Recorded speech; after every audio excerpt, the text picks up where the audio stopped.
આ તરફ ગીર સોમનાથ જિલ્લામાં પણ ધોધમાર વરસાદ 24 કલાકમાં સૂત્રાપાડામાં 8 ઇંચ વરસાદ, વેરાવળમાં 5 ઇંચ, કોડીનાર અને તલાલામાં 4 ઇંચ વરસાદ, ઉના અને ગીર ગઢડામાં 3 ઇંચ વરસાદ વરસ્યો। સૂત્રાપાડા તાલુકાના ખેતરો પાણીથી તરબોળ થયા। ગીર સોમનાથ જિલ્લામાં આજે પણ વરસાદનું રેડ એલર્ટ છે। વરસાદે ખેલૈયાઓના રંગમાં ભંગ પાડ્યો છે। ગીર ગઢડા અને સૂત્રાપાડામાં ગાજવીજ સાથે વરસાદ વરસ્યો છે। સૂત્રાપાડામાં ગત રાતે મુશળધાર 8 ઇંચ વરસાદ છે તે વરસ્યો છે અને આ 8 ઇંચ વરસાદે અનેક ખેતરો છે તે બેટમાં ફેરવાયા છે।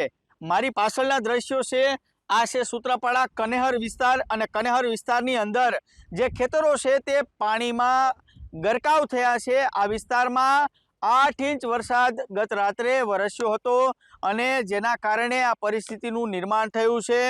ગીર સોમનાથ જિલ્લાના વેરાવળમાં પણ 5 ઇંચ, સૂત્રાપાડામાં પણ 8 ઇંચ, કોડીનારમાં 4 ઇંચ, ગીર ગઢડામાં 3 ઇંચ અને ઉનામાં 4 ઇંચ, સાથે સાથે તાલાળામાં પણ 4 ઇંચ વરસાદ છે તે નોંધાયો છે।